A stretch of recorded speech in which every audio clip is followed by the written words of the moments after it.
He showed up. I didn't expect it. I reached out. He said yes. I really didn't think he was going to show up because me and him, we had a rocky relationship, a small rocky relationship. This is Stirring the Pot with Don Kincaid and my very special guest. And I got to say this correctly because maybe I don't have to. Mike Falvo, right? Mike Falvo? You know what? I don't even remember who you are, let alone when did we interact? There was the soiree at Survival Championship Wrestling, SCW in Rensselaer, New York, the debut of, and I think you're the GM. That place. Oh yeah, I remember you now. Dr. Kate Center, Ricky Kate. Ooh, that was a bunch of fun. Note to self: fire assistant. Okay, what do you want? I'm a busy man. Well, you did say, and I know I said that I tried to contact you. You said yes. That I'm assuming was definitely not you. You've got secretaries, you've got receptionists, you've got a lot of shit going on. I don't even know nothing about Mike. Go ahead. Former assistants. That's going to be taken care of later. Wait, did I do that? I don't want to get no. Anywho, but I seen, and you're the GM, if you will, of SCW Survival Championship Wrestling. So I figured, you know what? I get all sorts of talented men and women who get in that ring, but I also like to get referees, ring announcers, and son of a biscuit, I got Mike Falvo. I said it right. You should be. I got Mike Falvo right here on Stirring the Pot. I appreciate your time, sir, very, very much. And you should appreciate my time. Anybody should appreciate my time. So let's make this worthwhile, shall we? Oh, yeah. I ramble. I jostle all over it. Not no. So first thing first, we're going through a crazy time right now. We're all dodging this whole King COVID. You get we're all in this like really weird mess right now. How's Mike Falvo and fam? Are you guys okay? We are good. We're holding down here at the compound. We're doing the whole homeschool thing for my little girl. She's 5. Out of school right now, but we're making do with what we got.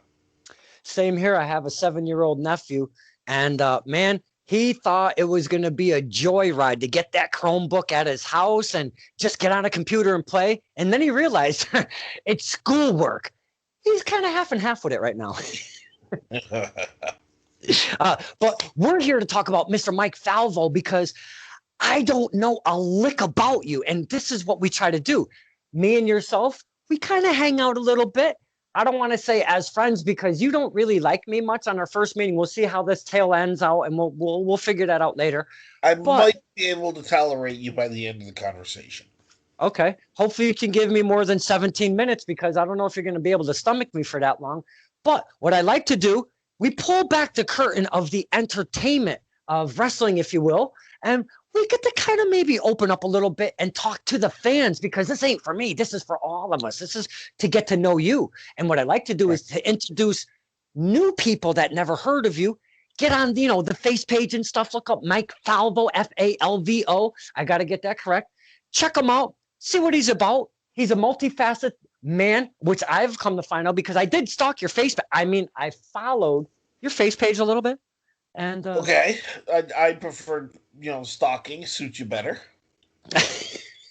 It kind of does.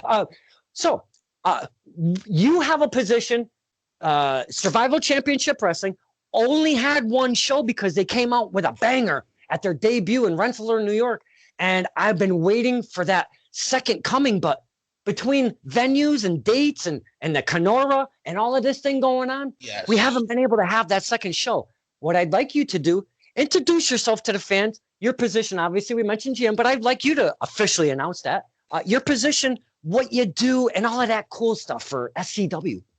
Well, my name is Mike Falvo. For anybody that's been around the wrestling scene here in New York State, a little bit of the Northeast, they know me. I'm like you said, multifaceted kind of guy. I wear very many hats. A lot of people don't know I started as a wrestler. I am trained in the UK, wrestled in the UK. I'm trained in a British style wrestling. Wow.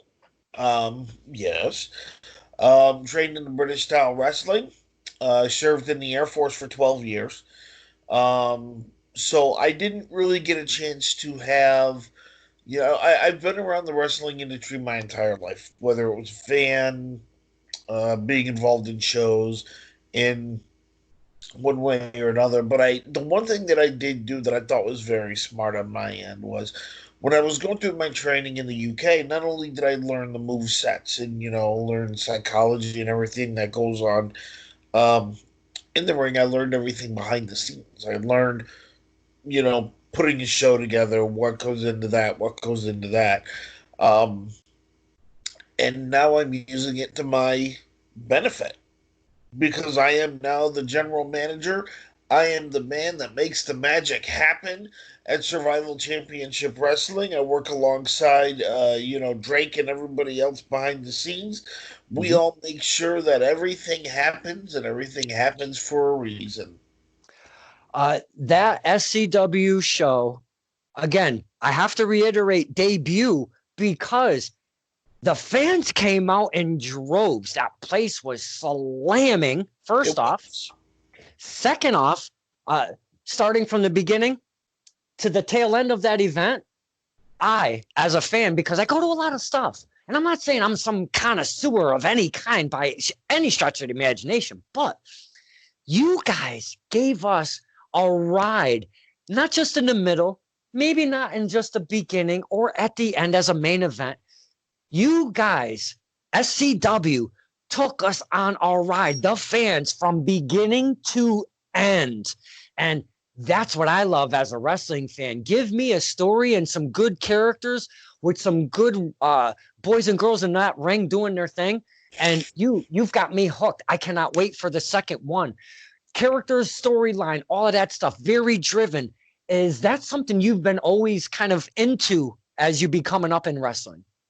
That's the one thing you learn. Like anybody that has been lucky enough to be involved in this business in one shape or other, that's one thing you learn is we're storytellers. We go out there and we are there to tell you guys a story, whether it's good versus bad or the two good guys vying for, the number one spot in the company for a championship. Every every time two or three or four individuals get in that ring, they are telling you a story.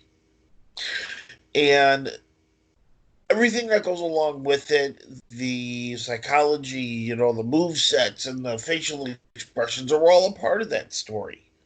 It can be anything from the dialogue when you cut a promo to the simple facial expression someone taking an armbar or what have you. It's it's all a part of it, and that's the beautiful part of this art form known as professional wrestling, because I firmly believe, and I will argue this till I'm blue in the face, this is an art form. People call it a sport, they call it entertainment.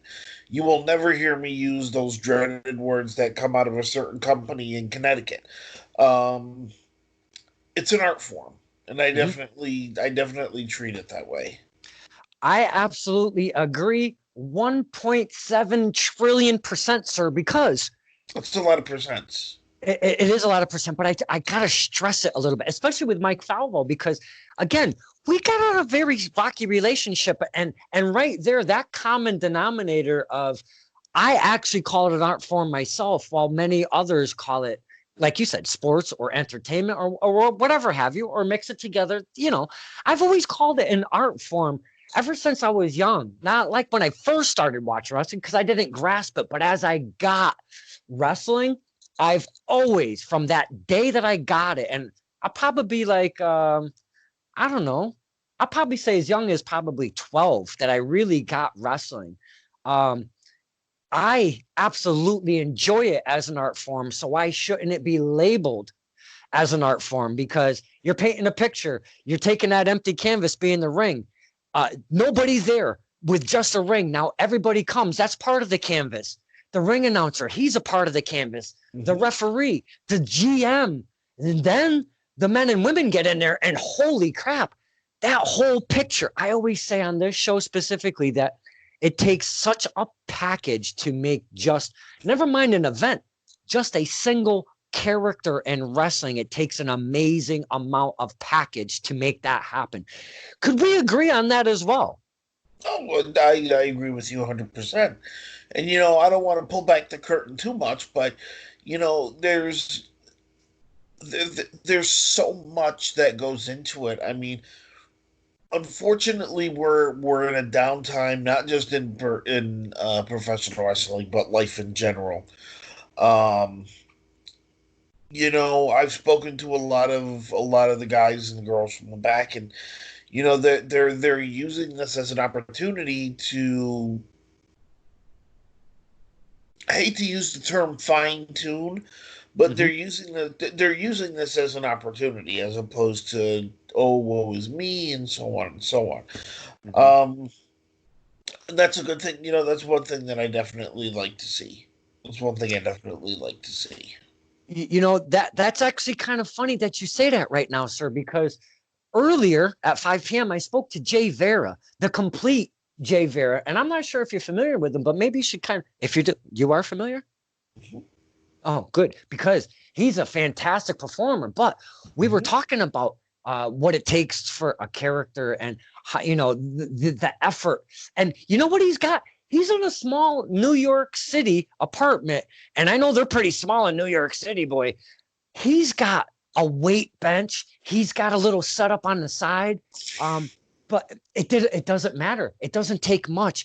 You put in that extra little effort to make your character and your body and your mind. You take all of that together and you just keep working on it a little bit and hone it. As you're saying right now, uh, while we have that downtime, you will be amazed on what those little things will add up to once we get back out and flood, the Oh yeah, rink.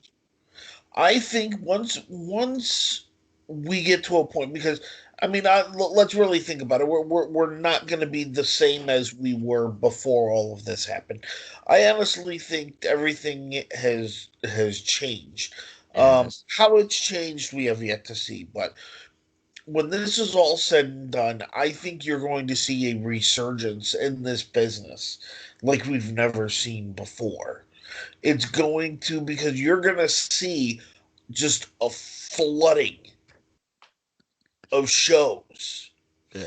There's going to be so many shows that's going to happen. One of two things is going to happen. There's going to be a wild resurgence of this industry like we've never seen before, or a mass oversaturation. Excuse me, sir. I can ends of that. And another thing that I've always had, not always, but with this whole thing going on and everybody wanting to get in that ring, because we all miss it, I think, equally. Fans and the workers, I think we both miss it equally. But my concern, one of them, is everybody's going to be so excited to show their stuff. And I'm not trying to jinx any of the men and women. I love all of them. I'm afraid of injury. Do you think I could be far off from that basis? Because I hate to put that out there and jinx any of the men and women. No, not at all. That's definitely a concern. And, as a general manager, one of the things that I try my best to get in touch with everybody. How are you doing? How are things going on at home? Are you training? And granted, we can't train the way we used to. Like I can't just get in my car and go to the gym anymore. I have to do a lot of stuff here at home, so I've got to find, well, what can I use? I can, lift. I can curl a gallon of milk, or I can do this. I can do that. Um, and it's also not just physically keeping yourself sharp, but Mm-hmm. mentally keeping yourself sharp. I think the one thing that we need to do, as that everybody needs to do, is once all this is over with, sit back and just kind of like, okay, now here's what we got to do. Mm-hmm. Especially before you go to get in that ring, because if I get in that ring and I'm really jazzed and I'm ready to go, and you're ready to just run through a brick wall like the freaking Kool-Aid man, you got to remember you got somebody else in that ring with you. Mm-hmm. You got somebody else's health and well-being literally and figuratively in your hands. Mhm. Um, so I think it's gonna be amazing once it all comes back. But we just gotta remember, keep in the back of our mind that we're not the only ones, that are a part of this. But Mhm. I think everybody that is involved in this industry knows. Everybody is, um, I hate to use the term smart enough to know, because we're all intelligent men and women here. Mhm. Uh, but yet, I think you get what I'm trying to say, though. Yeah. Yeah. And I again, I hope that we can all maintain because it's going to be so crazy. I just hope we can maintain some uh, good wits about us when everybody kind of comes back, because it's going to be such a flood. And man, I am so excited for that. But I kind of got to find out.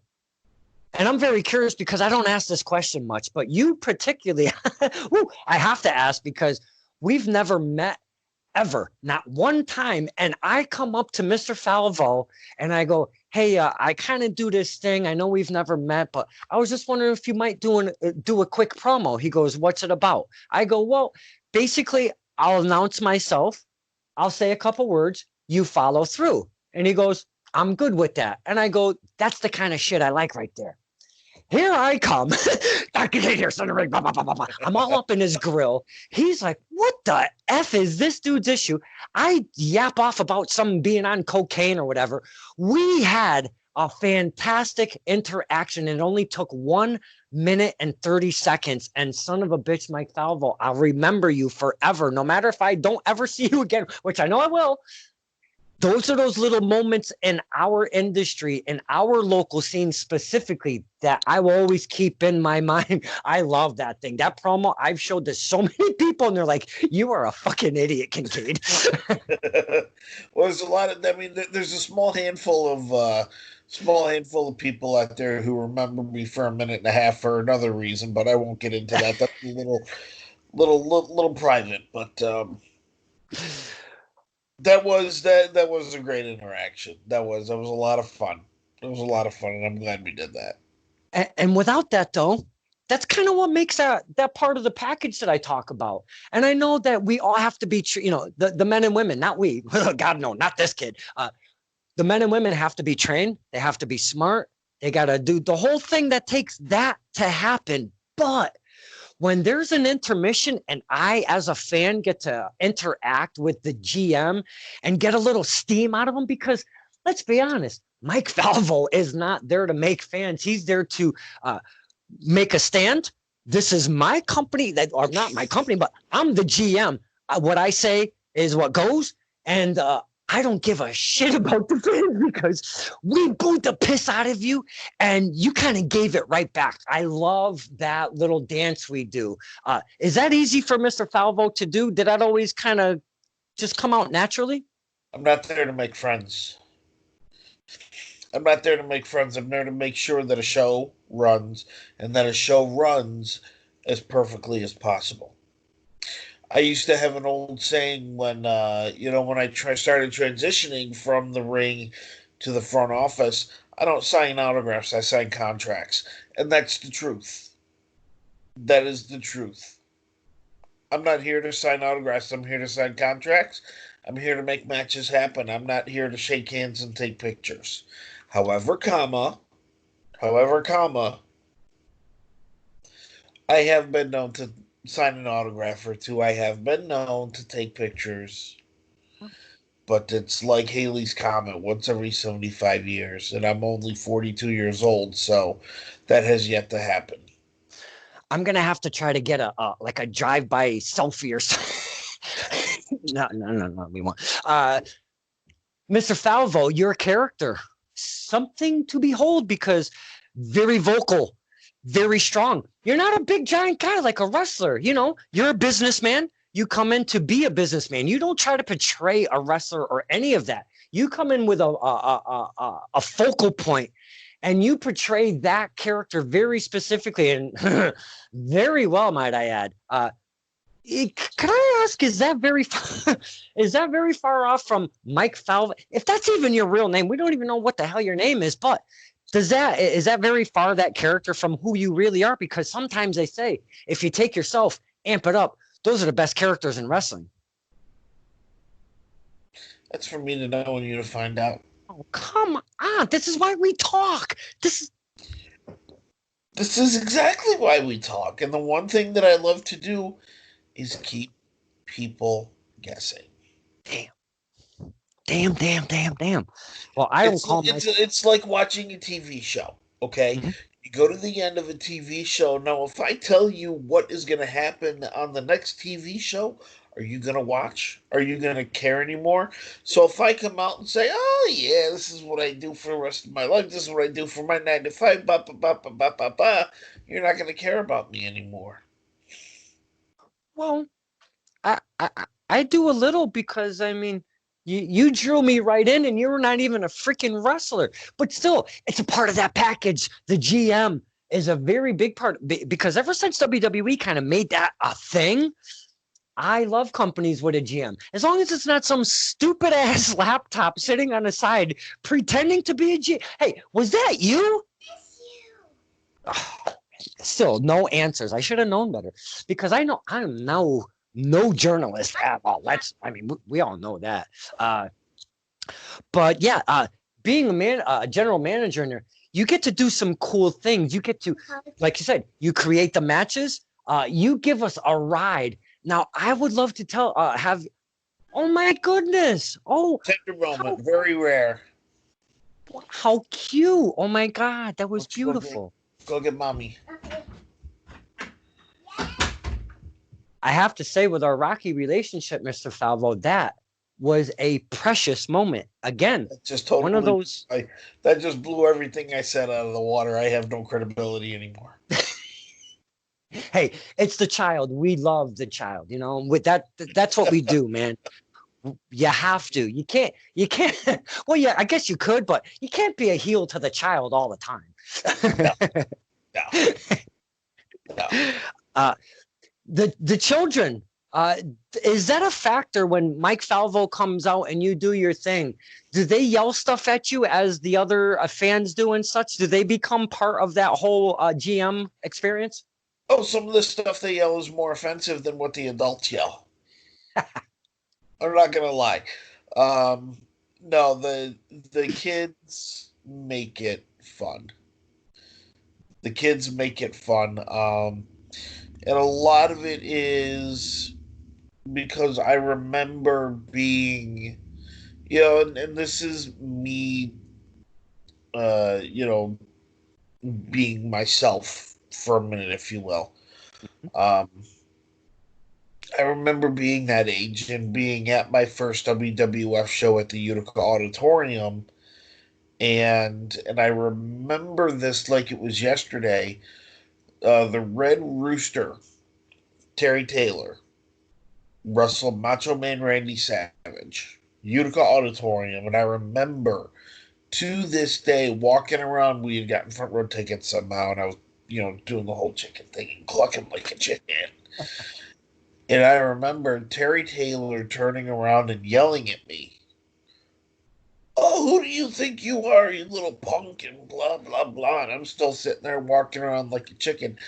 And I just thought that was the greatest. And I turned around and my dad was laughing hysterically. My mother was like, "Oh my goodness, he was yelling at my child." And then Savage came around from the other side of the ring, hit Terry Taylor, looked at me and was like, "Oh, yeah, great job, kid, great job." And, ever since that, I was like, I want to be that when I grow up. How long? Because you've talked about you were trained in the UK. Yes.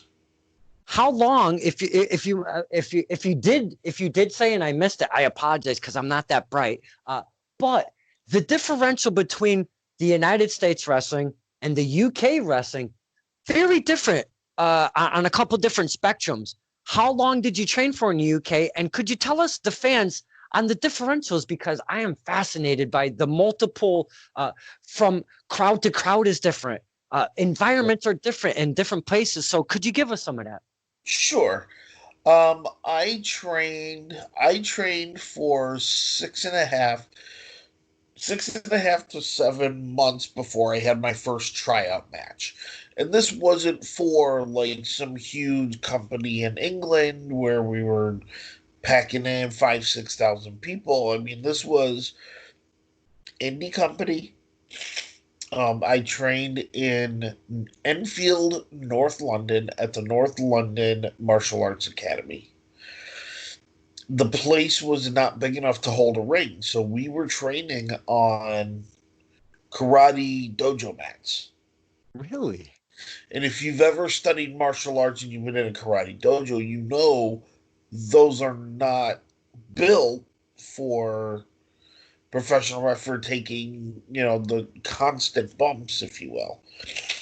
I trained for about 6.5 months to 7 months from before my first tryout match, and the differences between U.S. and UK style. UK is very much more technical. If you ever watch guys like Pete Dunne, Tyler Bate, they specialize what is known as British strong style. Okay. Is a variation on British wrestling. The best way that I can equate it is Steven Regal. Mm. William Regal, Steven Regal. Watch a lot of his older stuff. You can go to YouTube and look up World of Sport, UK World of Sport, and there's a complete library on British professional wrestling, which they used to wrestle in rounds. So it'd be round one, round two, round three, and then whoever Hmm. won the rounds, you had the most pinfalls per round, won the round, etc., etc. Interesting. Um, but a lot of it is more. Trying to think of a good word to use. I hate to say outlandish, um, but it's much more. Oh boy, much more technical. But you draw. It's over a little more over the top, Hmm. I guess. Well, like a Jack Gallagher with the umbrella, the look, the mustache and stuff like that. Yes, yes. A lot of the moves that he does is British inspired. British inspired. A lot of locks and holds and catches, catch can. Hmm. Chain wrestling. A lot of chain wrestling. Now, the crowds are hot. From what I see over the course of some years, the crowds are very, very hot in the UK. Holy cow. Yep. Are they all like that? For the most part, yeah. For the most part, you'll see the British wrestling fans are very much more attuned to American wrestling than they have been in the past. I mean, Mm. obviously the WWE, WWF, WWE plays a major part in that, but I tag teamed with a Brit right before I left the UK. 'Cause like I said at the time, I was in the military and I'd got military orders to leave the UK, so I had to go. But him and we still talk, like it was yesterday. Like we still reminisce about certain matches, and we talk about what we should have done in this situation, what have you. Mm. Um, but we remember crowds, and they love being a part of the show. They get a kick out of it. So I was always billed as the arrogant American, not far from where I am now. Um, and I go out and I talk about, America's the greatest country in the face of the planet and this, that. Oh, blah, boo, boo, boo. It's a good thing we kicked your ass 230 years ago because I can't stand tea and this, that, and the other. Oh, you suck, whatever. And just being able to give it to the British fans and have them respond in kind it was beautiful. It was beautiful. You seem to do it very well. Doing that back and forth again, very comfortable. You're. I, I don't have a very vast vocabulary, if you will, but Mr. Falvo has. You seem very schooled, or something. Something has happened in your life to where you have some smarts behind you. Were you in some kind of a degree, a college, or where was Mr. Falvo in his life for the schooling? Because you seem to be a very smart man.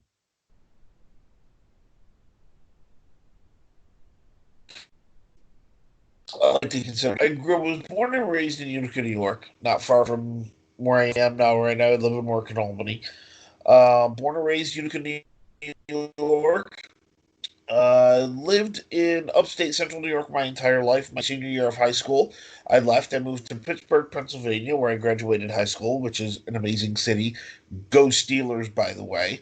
Um, then from there, after my father passed away, 1997, um, came back home, joined the Air Force in 2000, March of 2001.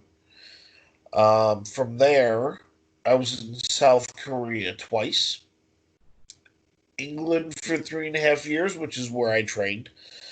I was deployed twice to Qatar and Iraq. Let me see, where else was I? Okinawa, Japan, England, South Korea twice. I was in Texas, which is pretty much its own country to begin with. Don't get me wrong, I love Texas. I love Texas. The folks there are so nice, but it's literally like they consider themselves its own living, breathing thing. It's not like you're not American, you're Texan. you're, you're Texan by blood, American by choice. Um, no, I've been all over the world, man, and you learn through experience. I've always been the kind of person where I learn through experience because, um, yeah, bachelor's degree and everything, and degrees will show that you're book smart, but sometimes you got to be street smart as well. Mm. You speak of wrestling, being a wrestler in the past.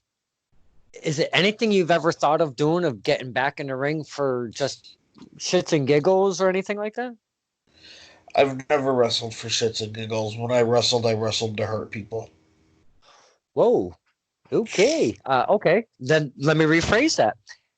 In the recent time, especially with this whole thing going on, obviously not now, but in Yes. recent time, you want would you, if somebody challenged the GM, if there was a challenge issued to the GM to get in the ring, would the GM ever consider getting in that ring to hurt somebody? Maybe. Ooh, a maybe is not a no, boys and girls. He's shaking his head no, but he said maybe. One thing you got to remember in this industry, we've heard it all before. You never say never. Okay, we can leave that book open a little bit. Yeah. Never say never. I've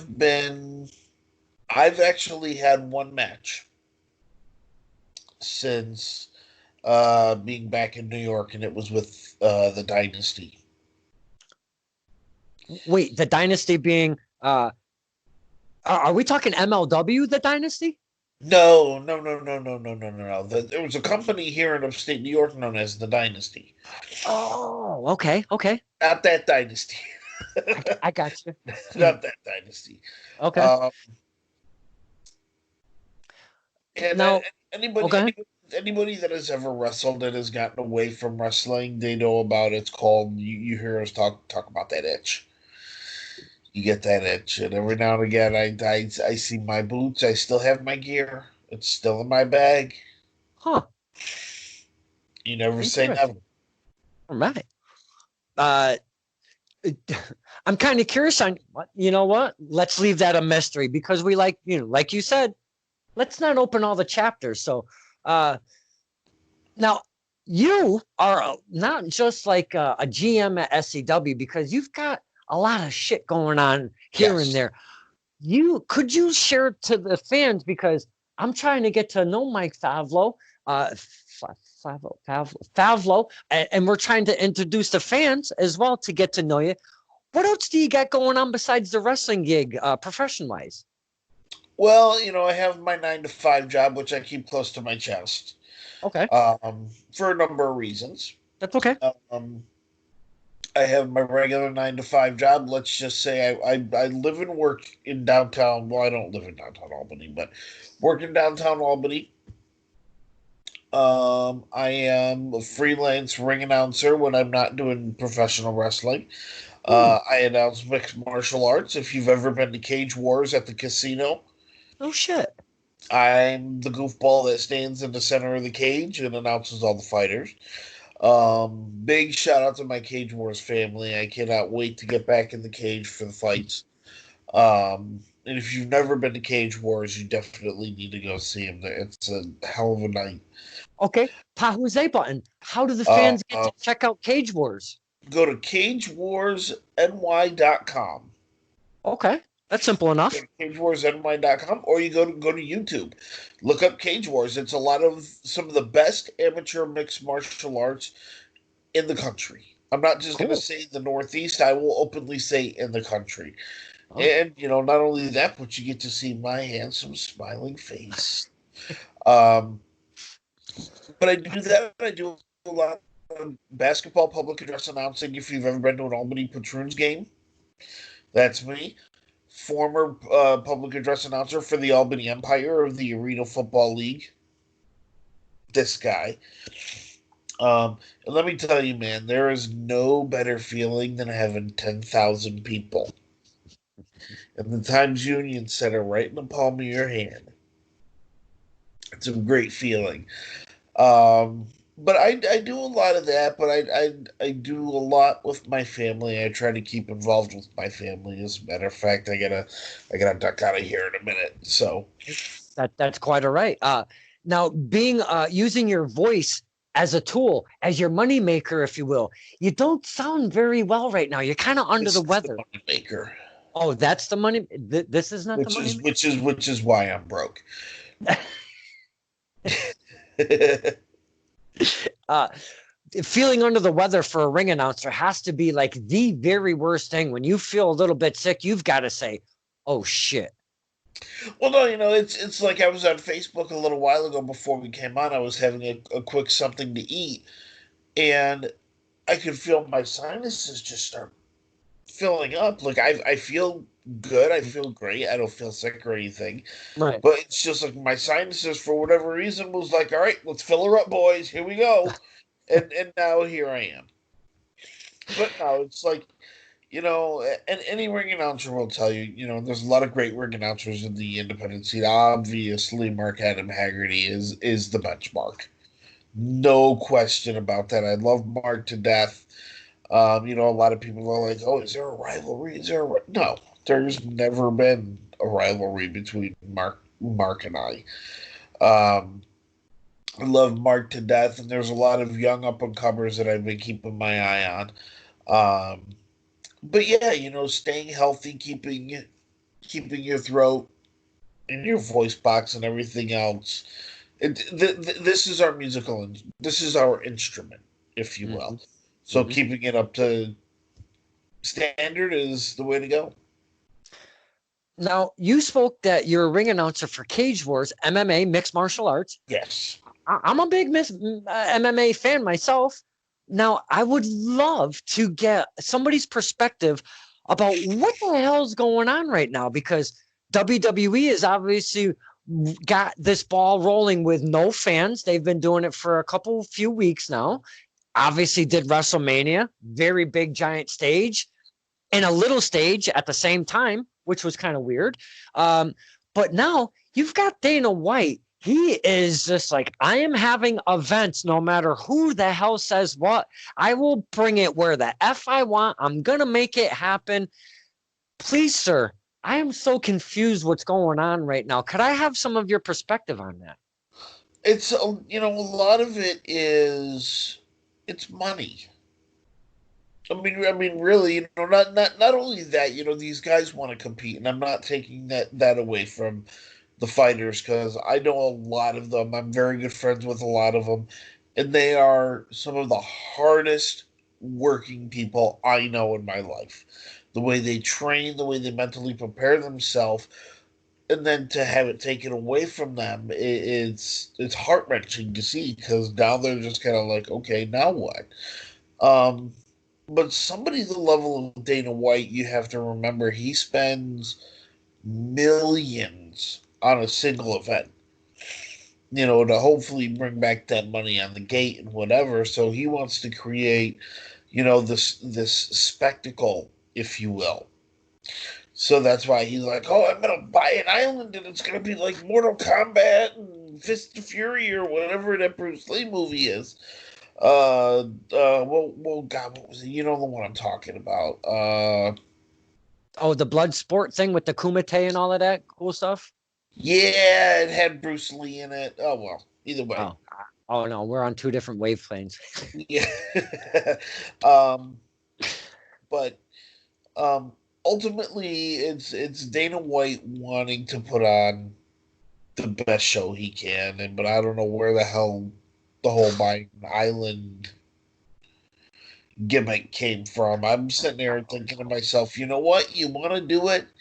You had the place, the UFC training center, have fights in the UFC training center. I say if the Performance Center can do what they were doing with all of the Raws, the SmackDowns, WrestleMania on a 2-night venture, a lot of people, a lot of fans, wrestlers as well, because they're all still fans, but pretty much bitching and moaning. Some were very happy because there is wrestling, but you know what? The ones that were bitching and moaning, we all watched. We all wanted to see WrestleMania no matter what. I was the guy that sat there and I watched it, and I'm sitting there, I'm like, this is so weird. This is so weird because when we think WrestleMania, you think this huge, sprawling spectacle and, the big set and 85,000 people. And this year there were nobody. And a ceiling fan, invisible. The ceiling fan was the loudest thing in the room. But I'm sitting there watching it after Drew McIntyre won the championship, which I'm extremely glad he did. Because he's just an amazing talent. He is. I remember seeing him when I was in the UK as a young up and comer. I saw him on a couple. In the UK, they have holiday shows. Okay. They have what are called holiday camps, and companies they're like resorts, if you will. But they would bring in the British wrestling companies, and Drew was on a couple of the shows. Bright, Chubby Cheap Kid, whatever. And I'm extremely happy for him. But to see him win the championship and hear nobody cheering for him broke my heart. But he didn't care because it wasn't. I'm sure it weighed on him. It was more about winning the championship and having that belt in his hands. But I said to my wife, we were both watching this, I said, how much more would it have been had there been 85,000 screaming fans? That WrestleMania moment, it just got diminished a little bit without that crowd. I mean, it is what it is. They pushed through. They made it happen.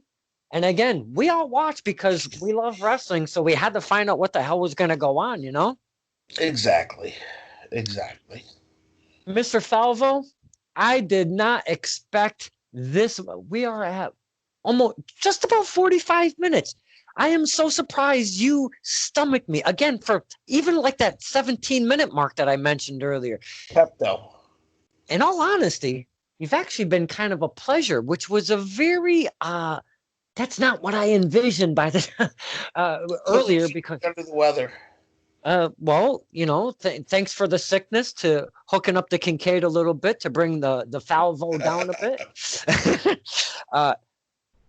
Mr. Falvo, I would what I'd Sir. like to do is give you my deepest warm regards. I hope you, your family, your lovely little one, you stay safe through this whole mess. And hopefully we can connect very soon on that second SCW show. I can give you a little jazz. You can give me a lot of jazz back because that's what we do. Yes. And I can't wait for that time to come. Neither can I. Neither can I. And I know, you know, a lot of the guys and the girls in this industry are on the same wavelength. Where we're just, you know, we understand this is nothing we've ever experienced before, Mm.